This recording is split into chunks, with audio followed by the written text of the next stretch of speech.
You're listening to the SuperPower Up podcast with your superpower experts. This is the place where we explore real-life superpowers and give you the tools to unlock your own. Hello, everyone. This is Tonya Dawn Recla, your superpower expert, and I am so excited to have with us today Kim Sutton. We met her at New Media Summit. We were all featured as icons of influence over there, so big shout out to Steve Olsher for creating a really fun event. She's the host of the Positive Productivity podcast, and I'm especially excited to have her on the show today because we're talking today about managing stress through self-development. And the reason why that is such a pertinent topic is I think, especially for entrepreneurs, change agents, healers, practitioners, all of you folks out there, this is where a lot of that anxiety that, Kim and I were talking a little bit before the show, this kind of comparison thing, the imposter syndrome. I mean, we've got all kinds of fancy names for what happens in the entrepreneur space. So I'm really excited to have her on board. She talks about she has the Entrepreneur's Guide to Overcoming Idea Overwhelm. I know some of you can relate to that. She calls it the chronic idea disorder. Anyways, she's such a blast, and she has such a huge heart and is really there to assist folks in that entrepreneur space who, as with all of us, have perhaps walked in some of the same paths as she has, and she's come out and emerged on the other side of that to reach back and assist others. So this will be an exciting conversation. Thank you so much for joining us today. And please join me in welcoming Kim to the show. Welcome, Kim. Thank you so much. I'm so thrilled to be here. Oh, very cool. We are excited to have you. So let's jump in and ask, what are your superpowers? My superpower is empowering entrepreneurs to relieve themselves of stress through personal development and professional development as well. Oh, I love that. And I don't know that we would always see that connection, right? So we think of stress and anxiety and depression and everything else as like these emotional things. And then I think a lot of us see self-development, personal development in a different vein, but in my experience, they're intricately connected. Do you see that as well? Oh, absolutely. It's like going to the doctor. A lot of doctors look at the symptoms, but not at the cause. And we really have to dig in to find out what's going on. I think that's a great point. So let's say that, somebody comes to you and they're like, oh, I've got this big vision and I know what I'm here to do and all this other stuff, but that anxiety is kind of kicking in. What are some of the key components, do you think, that lead to, I know we touched on a few of them, but what are some of maybe the top three issues that you see entrepreneurs going through that lead to that kind of state of existence? Number one, it is lack of sleep. And I know this from personal experience. So many entrepreneurs will push, and they'll get to the point where they are consistently only sleeping 2 to 3 hours a night. And that's not good. Sleep deprivation leads to so much anxiety and so many other health problems. Number two is saying yes to everybody else except for yourself. And you're telling yourself no as far as self-care and everything that your body needs to better cope with stress. And number three is multitasking and distractions. I'm going to put it all together because our phones, and I thought I had my phone on silent just now, but it started ringing. We have our phones constantly beside us with all the social media messaging. We're getting notifications all the time. And then we're constantly looking at what other people are doing, but it's constantly distracting us from what we need to be focusing on. And the comparison syndrome just gets really overwhelming. Mm-hmm. I see that with social media. I have this like love-hate relationship with social media, and I can usually tell where I'm sitting in my own development or my own like frequency shifts by how I'm relating to social media in that moment. And so every time I shift into a new space and I'm a little unsure and it's like this expansiveness, I notice that my desire to engage on social media decreases. And then when I feel more confident in that new frequency that I'm sitting in, then I want to be out there and talking to everybody, and I feel more confident and I portray that in social media. And what I find is that, especially as entrepreneurs, the challenge is trying to make sure that, we're constantly engaging, and that's extremely stressful. That's a lot of pressure to put on yourself as you're growing through your own self-development. Oh, it absolutely how do is. you manage that? Well, it got a lot easier for me when I became real and authentic on social media. A lot of the pressure came from trying to be somebody that I was not. And when I started admitting and being fully transparent about everything that goes on in my business and in my life, because I'm also a mom of 5. So, the two are very much related, especially on days like today. I mean, I have a sick kid at home and another kid, I shouldn't be admitting this, but another kid watching the sick kid. I probably shouldn't have said that, but hey, I'm being transparent. That's right. You got to do what you got to do. You got to do what you got to do. But I could hide that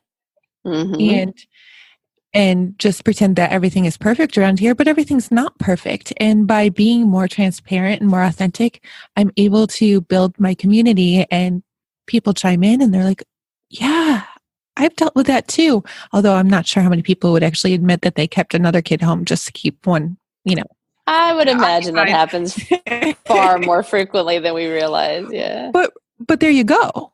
We're not seeing it because people aren't being as authentic as they could be. And I think we really will get rid of a lot of the stress when we stop caring so much about what other people think. That's a great point. And I know that that's a big reason why, SuperPower Experts came to be was what I noticed was a lot of the really successful entrepreneurs, all of them had some sort of a practice, like whether it was spiritual, religious, woo-woo, like magic, like witchy, like it just didn't matter. There was something that they did that was attributing and helping to grow their own, personal well-being. But we just weren't talking about it. I contend that, the whole superpower dialogue is really underneath all of this. And for me, it was like, I think we need to just start being honest about this. And I'd go to these business conferences and whatever, and there was no discussion at all of personal growth or of the road or the journey or anything else. And everybody wanted to put on these, pretty faces and say, oh yeah, you can look at the mechanics, and the tactical aspects of the business only. And I'm like, that hasn't been my experience. Like the successful people in business attend to their own personal growth, self-development, that type of thing. And I think it relates to what you're talking about, which is, we're doing people a disservice if we're not honest about that. If we get on here like, oh, everything's great and everything's always perfect, then that sets this standard and people think if they don't feel like their life is also perfect, then somehow they're failing. And I just don't think that that's an authentic conversation. That's exactly how I got to where I am now, was by looking at other people who I only saw posting the picture perfect and thinking, what am I doing wrong? Why aren't I experiencing that? But two big ahas came out of that. Number one, I'm only seeing one side of the picture. And number two, they are at a different place. They could have a huge team. They could have a huge credit card debt. And I don't know it because I'm not seeing that side. So at that time, it was me, myself, and I with paying for everything out of cash. And we have to give ourselves grace or space or whatever word that you use to realize that you're always doing the best that you can. Even when you're not, you're doing the best that you can. Even when you're not. I love it. Yeah, I used to talk about how, we see everybody else's highlight reels, but we see our own blooper reels, and it's important, I think, to keep that in mind. We're going to take a quick break. We're talking with Kim Sutton today about managing stress through self-development. Kim, where can people go to find out more about you? I would love if people would visit my website at thekimsutton.com. Make sure to put the before Kim Sutton, and all my social media links and my podcast are right there. Awesome. Very cool. We'll take a quick break. Stick with us. We're going to talk a little bit more about how you can implement some of these processes and just kind of mindsets into your everyday existence to reduce your own stress. So stay with us and we'll be right back. Are you here to change the world? Do you talk about things like vibration, frequency, awakening, and consciousness? Are you pretty sure you have superpowers? The SuperPower Net is unlike normal coaching programs and conscious communities. We provide training, intuitive guidance, peer-to-peer learning, intensive one-on-one coaching, and a high vibrational network of people just like you. When you join the net, you get 24/7 access to a collaborative group of people who support you as you master your personal power and unlock your superpowers. If you're ready to use your superpowers to change the world, then join the SuperPower Net today. Visit superpowerexperts.com/thenet to learn more. Awesome. You're listening to the SuperPower Up podcast. We have a great guest today, Kim Sutton. We're talking about managing stress through self-development. So Kim, we talked about prior to the break about what happens when we start comparing ourselves to other people and how that can lead to stress. You also talked about sleep deprivation, everything else. Let's talk about like that space that people get into, which like they really don't know. Like, they're like, they kind of get, and it tends to happen like after people awaken to, what they think they're here to do and their message and everything. But then they kind of hit this point of, okay, but how do I do it? And I don't know what to do. And they go kind of, some of them go desperately seeking into like finding the coach or the material or the book or something that's going to assist with that. But what I find is that that's a very personal space also. As personal to me as the message is the model, how you're going to go about it. What can people do when they find themselves like in that frantic kind of, fact gathering or like desperation kind of space of like, how do I do this? And because I think that comes with its own comparisons. How can people kind of navigate that? I recommend 3 things. Number 1, developing a list of backwards engineering what you need to get to where you want to go. And I understand that part of what you just said. You don't necessarily know what you need to get to where you want to go. But if you put at the top of the list the big goal and work down as much as you can, then you know at least where you're starting from. One thing that I see so many people doing is getting caught up in shiny object syndrome because they think, oh, I need that because that will get me where I need to go. But if you develop the list and you only work off the list until you're guided otherwise, and I don't mean via an email in your inbox telling you that something's on sale today only, right? Then you can start. The second thing is, and this took years for me to realize, is that just because other people are in your industry does not mean that they are competitors at all. Beautiful. So start building a network of other people who are doing the same things as you are, because number 1, they have been sometimes where you are trying to go, or they're going through the same struggles, and now you've got 2 or more minds all working together to make bigger impact in your work. And 2 brains are always better than 1. I mean, why would you turn that down? Mm-hmm. And I have chronic idea disorder, so I just forgot number 3. Pardon that, but I love it. But, I think, and that's go ahead. Just don't settle for the first coach. That was number 3. I had to tell you, I settled for business coaches because they were the first one that I talked to. But you really need to do homework. It's like finding your perfect mate. You don't just marry the first person that you go out on a date with because they might not be the best person for you. So take your time. Don't feel pressured to sign the check or send the retainer over right away. Give yourself a little bit of time to make sure that that is the right person. And don't be afraid to ask around for references on coaches either. I love that you mentioned that, from our due diligence kind of side of the house over in the corporate counterintelligence firm, that's something that we see a lot with entrepreneurs. And it is a kind of that savior mentality. You get into these new spaces and you're like, what am I going to do? And I do see a lot of people turning over money before they ask certain questions. But it's easy to do. Like we can sit back and talk about it, but it really is easy to do because there's so much of our identity and our self-worth that gets tied up into whether or not we feel like we're successful in the world. And so when somebody says they can help us feel more successful in the world or even achieve success, I think that it feeds off of that idea The other thing that you mentioned was, so powerful with regard to how we, from my verbiage, kind of how we navigate things and how we,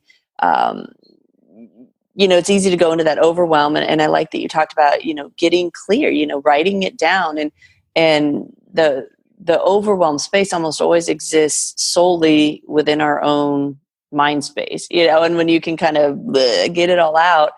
I talk a lot about the difference between using your own personal hard drive, your mind or your brain, versus an external hard drive versus storing stuff in the cloud. And when you are inspired and you take inspired action and you're getting your own intuitive guidance, like that information is always available to you.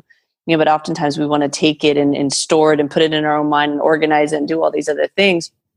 But if you can kind of trust that you're in this kind of guided, intuitive space, that you'll be able to navigate much more fluidly if you're not constantly trying to overlay that inspiration with your own ideas, because our own thoughts got us to the place that we're at. They won't necessarily help us move forward into the next space if we aren't willing to open ourselves up to new information. So I find the exercise of writing things down and kind of getting it off your own personal hard drive helps to free up some of that space and leaves you open to even more guidance and intuition, whether it be in the form of an actual incarnated being showing up, or in the form of a coach or someone helping you, or through meditation or whatever somebody's practice might be. So I like that you mentioned that as well. The other thing I was laughing as you were talking about the collaboration piece. I remember when we started SuperPower Expert, or the SuperPower Up podcast, that was kind of my goal, was to invite people on who were seemingly our competition and highlight them, show what they're doing in the world and really have that conversation and join in that synergy. And we've so many amazing partnerships and business projects and inspiration and ideas have come from that. So I love that you gave voice to that as well.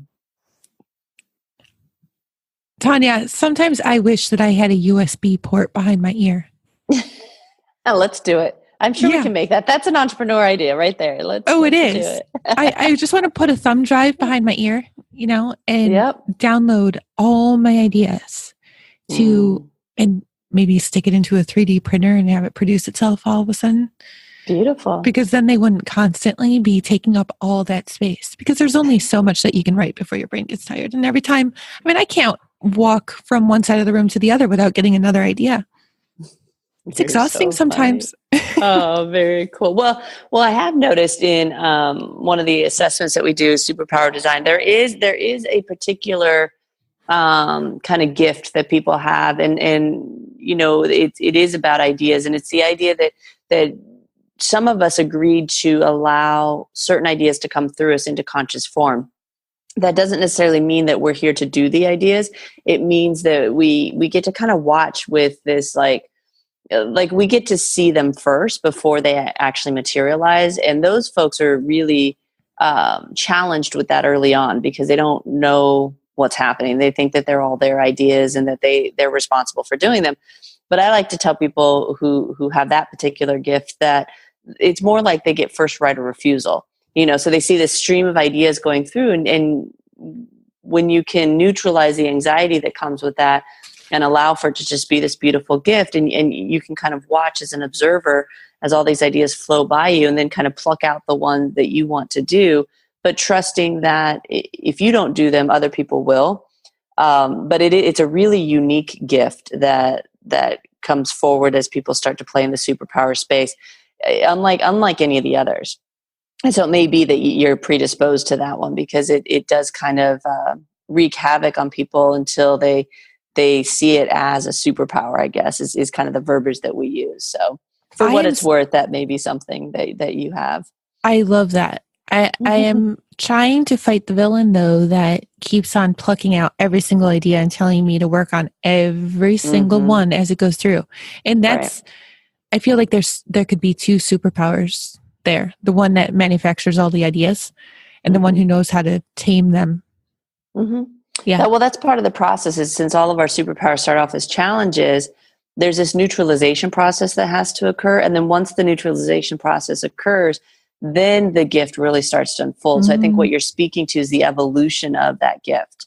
I love that. Yeah, it really is a beautiful unfoldment, but it's not, we haven't normalized these things in our society yet. So it's like, who's talking about this stuff? It's like who's really entertaining the idea that you have all these ideas, but it's okay because through collective consciousness and oneness, it'll happen. We're still, most of us are still very stuck in our kind of personal sphere of influence as opposed to connecting out with more and more. And so I that's one of the reasons I appreciate you gave voice to that. So it's very cool. Well, awesome. So how, before we wrap up, how do you like to work with people? How, I know people are intrigued by the information that you're sharing. What's your preferred way of assisting people through these processes? I work in a variety of different ways. I work through a coaching and mastermind program, and also by helping entrepreneurs set up their support and systems for their business, because that can be a major stumbling block, not having those set up. And all that information is actually on my Work with Kim page on my website at thekimsutton.com. Beautiful. And some of that system stuff comes from your experience working in kind of the IT solution space, right? Absolutely. Yes, I do a lot of business automation and marketing automation for clients. Oh, beautiful. And just by getting that off of our shoulders and having it all set up so that we don't need to think about that all the time, that frees up so much more space for everything else that we can be focusing on. Oh, beautiful. And that's so necessary. I think things are just speeding up in the technology spaces. I often say the businesses that are going to succeed in the future are the ones that can stay ahead of consciousness and technology and at least ride those waves knowingly. And so I think that what you offer is such a powerful combination. So, well, thank you so much for joining us today. I love our conversations, and I'm excited to connect with you again at New Media Summit and share some more time and space with you. Me as well. And thank you for having me. Oh, absolutely. Absolutely. So thank you all for listening. We've been talking with Kim Sutton today about managing stress through self-development. And to all of you out there, as always, we appreciate your loyalty. Thank you for listening. And until next time, go out, uncover your superpowers, and change the world. Take care, everyone. Are you ready to discover your superpowers?